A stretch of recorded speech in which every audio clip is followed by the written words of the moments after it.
اعوذ باللہ من الشیطان الرجیم بسم اللہ الرحمن الرحیم الحمد للہ رب العالمین الصلاۃ والسلام علی اشرف الانبیاء والمرسلین خاتم النبیین جد الحسن والحسین مولانا و مولا الثقلین ابی القاسم محمد اللہم صلی علی محمد وعلی محمد۔ ناظرین السلام علیکم، کہ میں آپ کی خدمت میں حاضر ہوا ہوں واقعات انبیاء لے کر، اور آج جس کا تذکرہ ہوگا ان کا نام ہے جناب ذوالقرنین۔ اس میں اختلاف ہے کہ یہ نبی تھے یا نہیں۔ کچھ لوگوں نے انہیں نبی مانا ہے اور کچھ لوگوں نے انہیں نبی نہیں مانا ہے، اور صرف یہ لکھا ہے کہ آپ ایک خدا پرست اور مقرب بارگاہ الہی تھے۔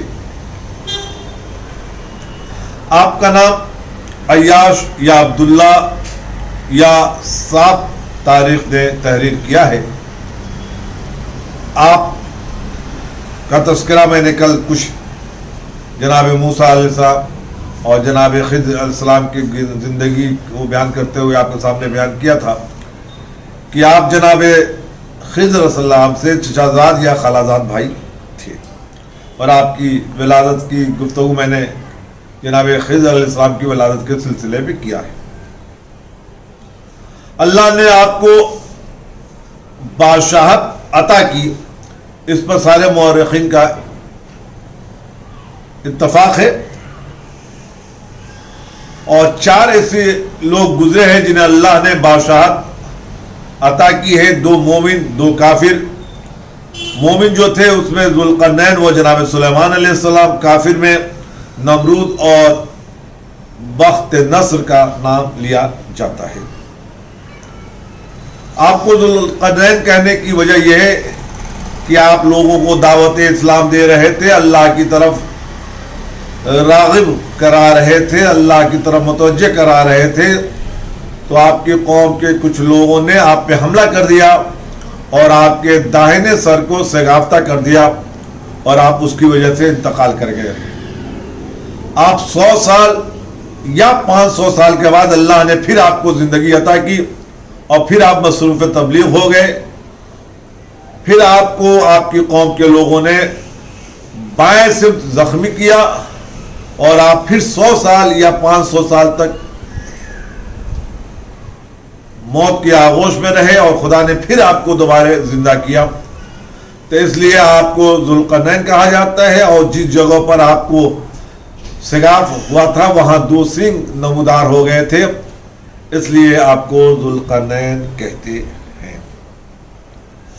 اللہ نے ذوالقرنین کو جب دوبارہ زندگی دی تو کہا میں نے تجھے پورے عالم بشریت پر مسلط اور غلبہ دے دیا۔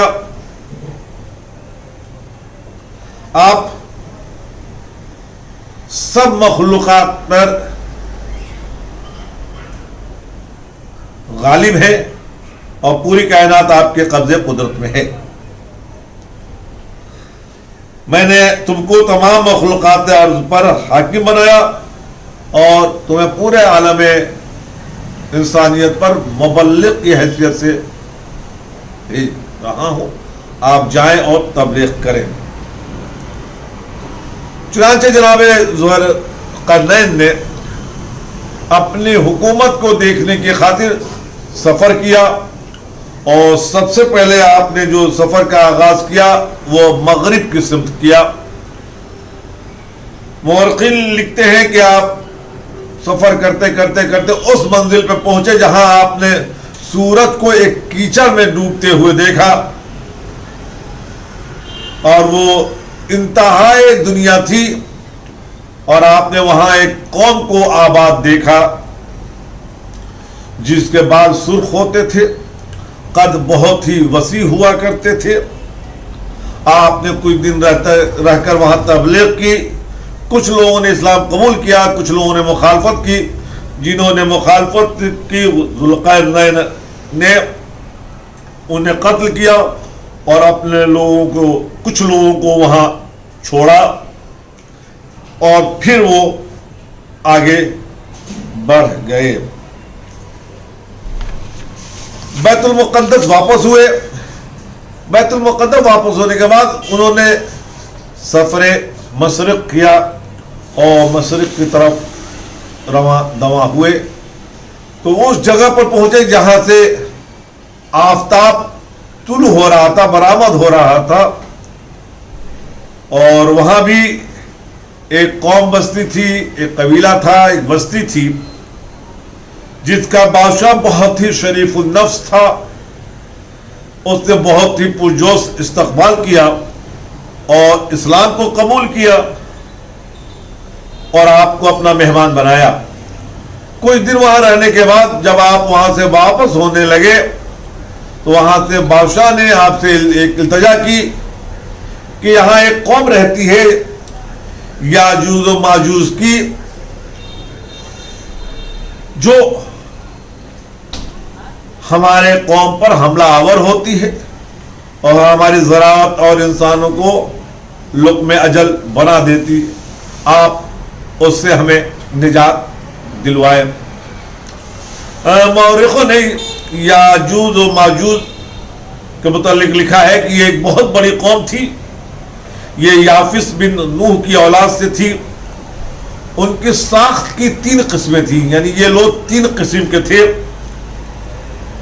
ایک وہ تھے جن کا قد بہت لمبا تھا, یعنی تقریباً مورخ لکھتے ہیں کہ 100 گز 150 گز. دوسرے وہ لوگ تھے جن کے جتنی لمبائی تھی اتنی ہی چوڑائی تھی, یعنی وہ لمبائی اور چوڑائی میں برابر تھے. اور تیسری قسم کے وہ لوگ تھے جن کے کان بہت بڑے ہوا کرتے تھے. وہ ایک کان کو بچھونا کر لیا کرتے, بچھا دیا کرتے تھے, اور دوسرے کان کو اوڑھنے کے طور پر استعمال کیا کرتے تھے. اب آپ اندازہ لگا سکتے ہیں کہ ان کے کان کتنے بڑے تھے کہ وہ بستر کا بھی کام کرتا تھا اور چادر کے اوڑھنے کا بھی کام. ان کے بال ریچھ جیسے تھے. ان کے جسم سے بہت ہی بدبو ہوا کرتی تھی. دور سے ہی لوگ اس کی بو سے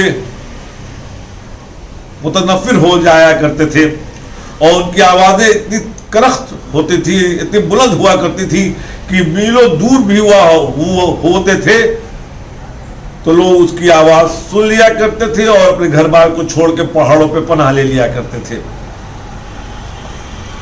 ان کی غذا مچھلی تھی.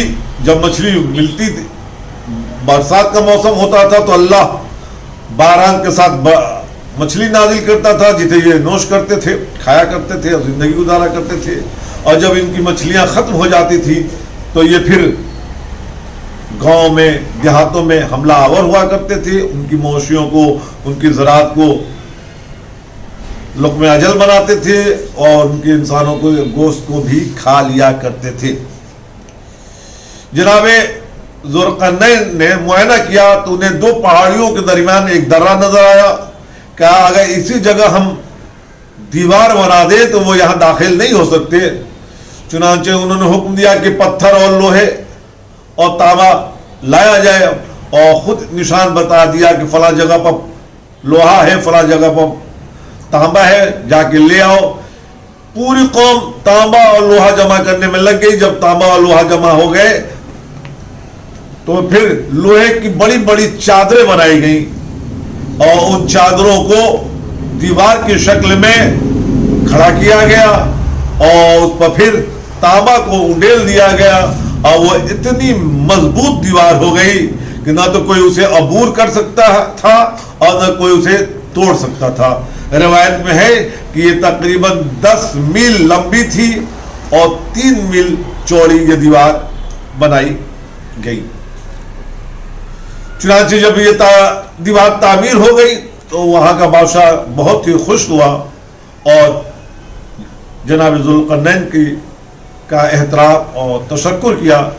اللہ نے بھی ذوالقرنین کی مدد کے لیے ایک فرشتہ نازل کیا تھا اور اس فرشتے نے مل کے جناب ذوالقرنین کے ساتھ کام کیا تھا, جس کا نام تاریخ نے یافیل یا یاقیل لکھا ہے. کچھ تاریخ نے اس کا نام رفائیل یا روقائل بھی تحریر کیا ہے۔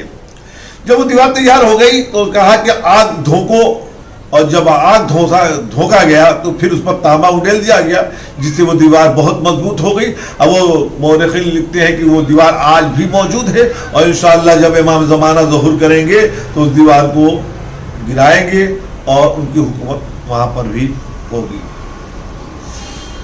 جب وہاں دیوار تعمیر کر چکے تو پھر جناب ذوالقرنین سمندر کے سفر کو نکل گئے، اور روایت کہتی ہے کہ سمندر کی تہ کو حاصل کرنے کے لیے جناب ذوالقرنین نے ایک شیشے کا گھر بنایا اور اس کے اندر بیٹھ گئے اور سمندر کے اندر سفر شروع کیا۔ کئی دنوں کے بعد کسی نے آواز دی، ذوالقرنین آپ کہاں جا رہے ہیں؟ کہا میں سمندر کی تہ پہ جانا چاہتا ہوں اور یہ دیکھنا چاہتا ہوں کہ سمندر کی تہ میں اللہ نے کیسے کیسے مخلوقات پیدا کیے ہیں۔ تو آواز آئی، ذوالقرنین یہ ارادہ ترک کر دو، اس لیے کہ سمندروں کے تہ تک جانا بہت ہی مشکل ہے، اس لیے کہ تم ابھی اس وادی سے گزر رہے ہو، اس جگہ سے گزر رہے ہو جہاں حضرت نوح کی کشتی گزری تھی، اور نوح کی کشتی کا ایک تسمہ ٹوٹ کے گر گیا تھا، اور وہ آج تک سمندر کی گہرائیوں میں جا رہا ہے اور سمندروں کی تہ تک اب تک نہیں پہنچ پایا ہے۔ ذوالقرنین سے جب اس انسان نے ایسی گفتگو کی تو ذوالقرنین وہیں سے واپس ہو گئے۔ جناب ذوالقرنین پھر اپنے سفر کر کے بیت المقدس کی طرف پلٹ رہے تھے تو راستے میں ایک نمازی سے ملاقات ہوئی جو ان کی طرف متوجہ نہیں ہوا۔ ان کو بہت ہی برا لگا کہ کیسا ہے جو میری طرف متوجہ نہ ہوا، اور عبادت الہی میں مصروف رہا۔ تو جا کے پوچھ دیا کہ آپ جانتے ہیں میں کون، میری طرف آپ متوجہ کیوں نہیں ہوئے؟ تو انہوں نے کہا کہ میں اس کی طرف متوجہ تھا جس کی بادشاہی تیری بادشاہی پہ بھی غالب ہے۔ مجھے خوف تھا کہ اگر تیری طرف متوجہ ہو گیا تو وہ مجھ سے ناراض نہ ہو جائے۔ اس بات پر ذوالقرنین بہت خوش ہوئے اور کہا کہ کیا آپ میرے ساتھ چلو گے کہ میں آپ کو اپنا وزیر بناؤں اور اپنی حکومت میں آپ کو شامل کروں؟ تو اس نے کہا میں چلنے کو تیار ہوں، لیکن میری 4 شرطیں ہیں، اگر آپ ان شرطوں کو پوری کر دیں تو میں چلنے کو تیار ہوں۔ کہا وہ آپ کی شرط کیا ہے؟ کہا کہ پہلی شرط یہ ہے کہ مجھے وہ نعمت عطا کرو جو کبھی زوال پذیر نہ ہو، مجھے وہ صحت دو جس میں بیماری کا خطرہ نہ ہو، ایسی جوانی عطا کرو جس میں بڑھاپا نہ ہو، اور مجھے ایسی زندگی دے دو جس میں موت نہ ہو۔ ذوالقرنین چپ ہو گئے تو اس نے کہا کہ اس مخلوقات میں کون ہے جو ان چیزوں پہ قادر ہو؟ تم پھر مجھے اس کے ساتھ ہی رہنے دو جو ان ساری چیزوں پہ قادر ہے، اور وہ میرا خدا ہے۔ اور اے ذوالقرنین میرا خدا وہ ہے جس کے قبضے قدرت میں تم بھی ہو۔ جناب ذوالقرنین وہاں سے واپس ہوئے۔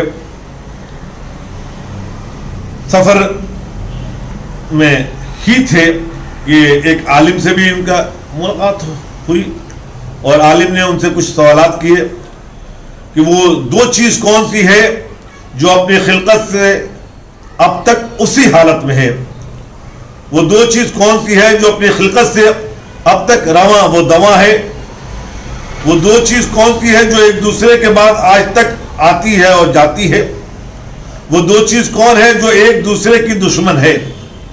تو آپ نے جواب دیا کہ جو عالم خلقت سے اب تک اپنی حالت میں ہے وہ زمین و آسمان ہے، اور جو رواں و دواں ہے وہ آفتاب و ماہتاب ہے، اور جو پے در پے ایک کے بعد دوسرے آتے ہیں وہ دن اور رات ہے، اور جو ایک دوسرے کے دشمن ہیں وہ زندگی اور موت ہے۔ اس عالم نے کہا کہ بے شک آپ اس قابل ہو کہ خدا تم پر اپنی نعمتوں اور نوازشوں کو تمام کر دے۔ علامہ مجلسی نے بھی ایک واقعہ لکھا ہے کہ جناب ذوالقرنین جا رہے تھے تو انہوں نے ایک انسان کو دیکھا